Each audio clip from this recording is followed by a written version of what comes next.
कथा में प्रवेश करने से पहले आप सबसे मेरा एक प्रश्न है भैया, प्रश्न का उत्तर देना है ना, सभी से है। ये बताओ गुरु क्यों बनाया जाता है? बताइए। हम सब गुरु बनाते हैं तो क्यों बनाया जाता है? जैसे कि गौतम मुनि जी के तो 24 गुरु थे, 24 गुरु उन्होंने बनाए। कुछ लोग कहते हैं मेरे तो गुरु है ही नहीं। देखो, प्रमुख गुरु एक होता है, लेकिन कारदविद गुरु अनेक होते हैं। कारदविद मतलब जैसे आपको किसी ने रोटी बेलना सिखाया, आपने रोटी बनाना सीखा, तो समझ लेना जिन्होंने रोटी बनाना सिखाया वो आपका कौन हुआ? गुरु हुआ। यदि सबसे पहला अपना गुरु कौन होता है भैया? हाँ, क्योंकि माँ बाप हमको सबसे पहले चलना बोलना पाल पोस करके बड़ा करना, इसलिए सबसे प्रथम गुरु कौन? हमारे माता पिता। सबसे पहले भगवान भी माता पिता माने गए हैं। जो इस सिंहासन पर बैठे हैं, जो मंच पर बैठे हैं, ये कहते हैं मुझे पूजो या मत पूजो कोई बात नहीं, लेकिन जिसने तुमको जन्म दिया उसको जरूर पूजो। यदि उसको पूजोगे तो वास्तविक रूप में तुम्हारा कल्याण, तुम्हारा उद्धार हो जाएगा।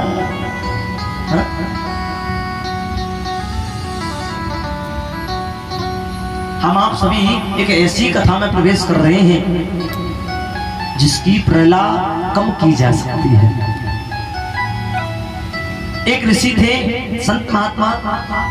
उनका नियम था कि वो भोजन वहां करते थे जिसके घर में कोई व्यक्ति कभी झूठ ना बोलता हो, वहां भोजन करते थे। ध्यान से सुनना, देखो कथा बड़ी है, ध्यान से सुनोगे तो ही समझ में आएगा। तो संत महात्मा एक छोटे से गांव में पहुंचे। उन्होंने पूछा क्यों भैया, यहाँ कोई ऐसा व्यक्ति है जो कभी आज तक झूठ ना बोला हो? गांव बोले भैया हाँ, एक सेठ जी है जो आज तक झूठ नहीं बोले। तो बोले चलो मुझे उन तक लेवा चलो। गांव वाले लेकर के गए। बोले वो आज तक झूठ नहीं बोलते। नहीं। तो सेठ जी की परीक्षा लेने लगे संत महात्मा। संत महात्मा ने पूछा गांव वालों से, बोले ये बताओ, बोले सेठ जी के बेटा कितने हैं? बोले 4। और बोले सेठ जी की उम्र कितनी है? बोले लगभग 80 वर्ष। बोले सेठ जी की जमीन जायदाद कितनी है? बोले 12 मकान बने हुए हैं। संत महात्मा सेठ जी के पास पहुंचे तो सेठ जी ने भोजन की थाली लगाई। अब संत महात्मा को लगा कि क्यों ना पहले इनकी परीक्षा ले ली जाए। संत महात्मा ने पूछा सेठ जी तुम्हारे बेटा कितने हैं? सेठ जी बोले एक बेटा है। अब तो थाली पास में रखी थी तो आधी दूर पहुंची। बोले तू तो झूठ बोले। कैसे? बोले गांव वाले तो कहते तेरे 4 बेटा है। बोले महाराज जानना चाहते हो मेरे एक बेटा कैसे? बोले बताओ। सेठ जी ने अपने नौकर से कहा, बोले जाओ सबसे बड़े बेटे को बुला करके लाओ। बड़ा बेटा बोला पिताजी पागल हो गए, दिन भर बुलाते रहते, जाओ। कहे तो नहीं आ रहे। सेठ जी बोले जाओ उससे छोटे को बुला करके लाओ। छोटा बोला बाद में सुनेंगे। बोले जाओ उससे भी छोटे को बुला करके लाओ। बोले हाँ चलो आ रहे हैं। अब बोले जाओ सबसे छोटे वाले को बुला करके लाओ।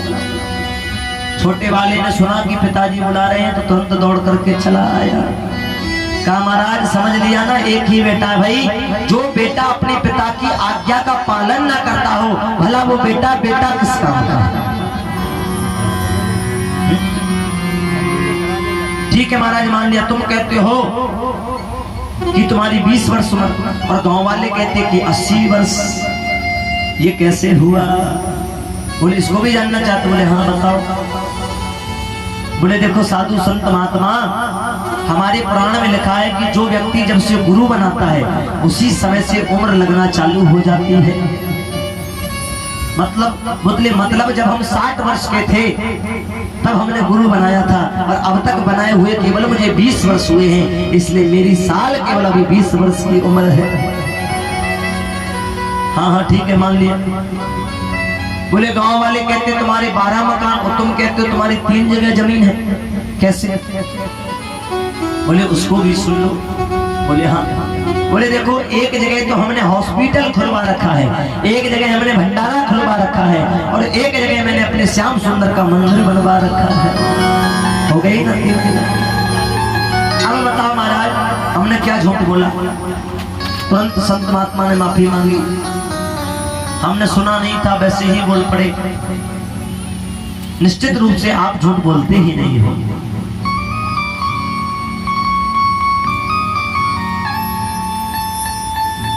आगे ये सुंदर एक और कथा प्रारंभ हो रही है। श्री अम्बरीश जी महाराज की कथा का रसास्वादन हम आप सभी अब श्रवण करेंगे। ये अम्बरीश जी महाराज कौन है? ये सूर्यवंश के एक राजा माने जाते थे। इनकी लीला कुछ अलग थी। ये एकादशी का व्रत किया करते थे। एकादशी का व्रत आप सब भी करते हो, लेकिन ये जो एकादशी का व्रत करते थे ये कुछ अलग प्रकार से करते थे। वैसे अभी आप लोगों को सही क्रिया पता नहीं होगी कि एकादशी का व्रत कैसे करना चाहिए। पता है किसी को? हाथ उठाओ जिनको पता हो कि एकादशी का व्रत कैसे किया जाता है। नहीं पता तो हम बता दें, बता दें। पीछे वाले गरीब मत बताओ, बताएं। सुनो देखो, हम जानते हैं कथा दुनिया जानती है, सबको ही कथा को जानता है, लेकिन हम कथा को कम और आज की जो कथा चल रही है उसको सुनाने को ज्यादा सोचते हैं। भाई संसार के लोग भटक रहे हैं, उनको सही मार्ग पर लाना ही तो सबसे बड़ी कथा है। अब सुनो एकादशी का व्रत कैसे करना चाहिए। जैसे कि आज एकादशी है, कल दशमी थी, तो कल दशमी को सबसे पहले दोपहर के 12 बजे दूध से चावल खाए जाते हैं। जो दुग्ध होता है उससे चावल खाए जाते हैं एकादशी से पहले। और रात्रि के समय ठीक 12 बजे जब एकादशी लग जाती है तब 1 गिलास दूध पीना चाहिए। एकादशी लग गई, उसके बाद आप जब स्नान करते हो, फिर भगवान श्री का जब आप स्नान कराते हो तो चंदन से जो स्नान होता है उसी चंदन का जल ग्रहण किया जाता है एकादशी के दिन। फिर दिन में 3 बार ठाकुर जी को जल पिलाओ, वही जल को आप भी ग्रहण करो। एकादशी का मतलब ये नहीं होता कि इतना बड़ा थाल सजा लो जिसमें केला ही केला रखे हो, खावे पे तुले हो। हाँ? एक जगह हम देखने के लिए गए तो एक मैया एकादशी का व्रत रहती थी, हमारी है तो वो शिष्य। तो हम देखने के लिए गए, उसने हमें अपने घर पे बुलाया, हमारा सम्मान किया। तो हम उसके आंगन में गए तो आंगन में 3-4 थार, एक तो लड्डुओं से भरा मीठे वाले, और एक फलों से भरा, अनार केला इत्यादि। हमने कहा क्यों, आज क्या मोहल्ले में बांटने का प्रोग्राम है? बोले नाना ब्यास जी मोहल्ले में ना। हमने की तो बोले आज तो एकादशी है इसलिए अपने पेट के लिए इधर रखा है। प्रेम से बोलो राधे राधे। बताओ अब ये कोई एकादशी का व्रत है? ये तो फिर वही बात है गई कि पेट भरनो कर्म से, जुगड़ जमनो जन्म से। जितना खाओगे वो कोई व्रत नहीं हुआ। व्रत तो तब माना जाएगा जब आप केवल दूध और जल में व्रत को करोगे, उसे व्रत कहते हैं। अगर तुमको फल ही खाना है, दिन भर खाना ही खाना है, तो इससे अच्छा भोजन ही कर लो ना। व्रत के नाम पर व्रत क्यों रह रहे हैं? सुनो एकादशी का व्रत अगर जो नहीं रह पाता तो वो थोड़ा बहुत खा लो, चल जाता है, परंतु एकादशी के व्रत के दिन केवल एक टाइम ही फलाहार करना चाहिए। क्रिया तो ये है। अब किसी पर नहीं रहा जाता तो वो तो दिन भर अपने जीवन में भी केला डालता डोले।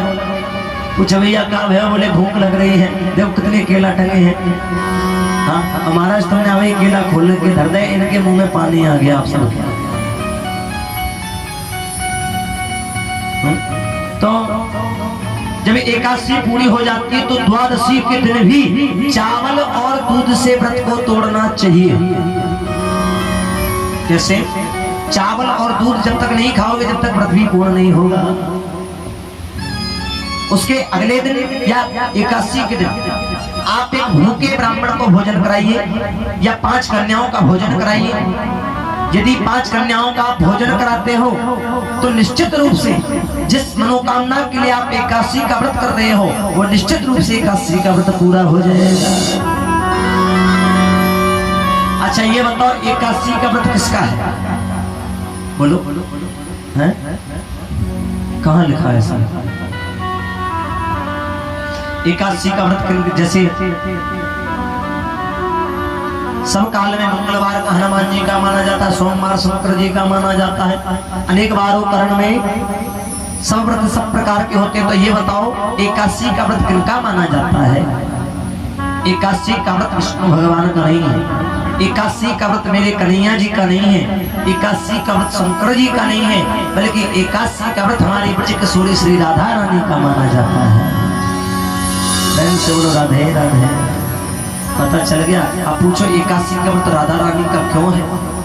वो इसलिए क्योंकि जब रुक्मिणी मैया को पता चला कि भगवान की प्रेमिका श्री राधा रानी जी पधारी हैं, तो गर्म दूध लेकर के वो गई राधा जी को पिलाने के लिए। अब जब भैया गर्म दूध लेकर के गई तो राधा जी ने पूछा ये किसने भेजा? रुक्मिणी मैया बोली ये तुम्हारे ठाकुर जी ने दूध को भेजा। राधा जी ने सुना कि जैसे ही मेरे कन्हैया ने दूध को भेजा तो भूल गई कि ये गर्म है और एक सांस में दूध को पी गई। रुक्मिणी मैया भूल गई कि राधा रानी के हृदय में मेरे ठाकुर जी का वास है, ठाकुर जी के चरण राधा रानी के हृदय में है। जब राधा रानी ने दूध को पिया, रुक्मिणी मैया घर लौट कर के आई तो उन्होंने ठाकुर जी के चरणों में देखा तो चरणों में छाले पड़ गए थे।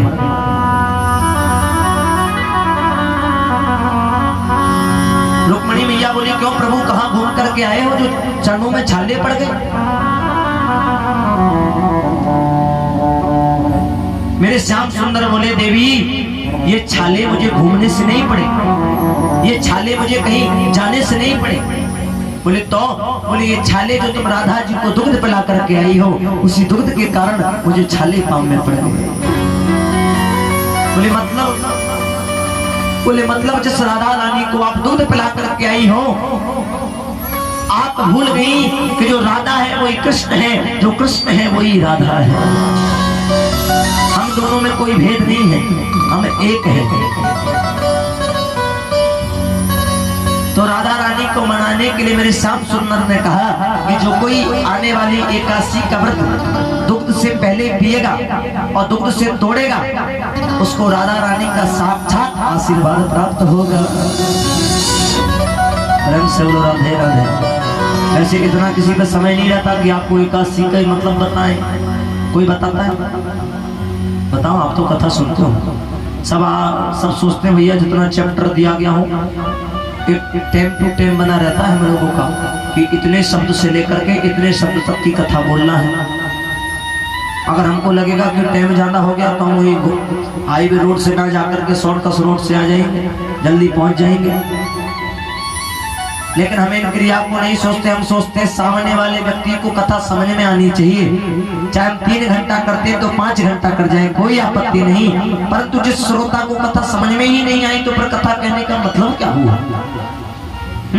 एक प्रवक्ता 3 घंटा बोल करके जाता, सामने वाले श्रोता को रिझा नहीं पाया, सामने वाले श्रोता को कथा अच्छे से नहीं सुना पाया, तो फिर कथा प्रवक्ता किस काम का? हाँ, बोलना पड़ेगा राधे राधे।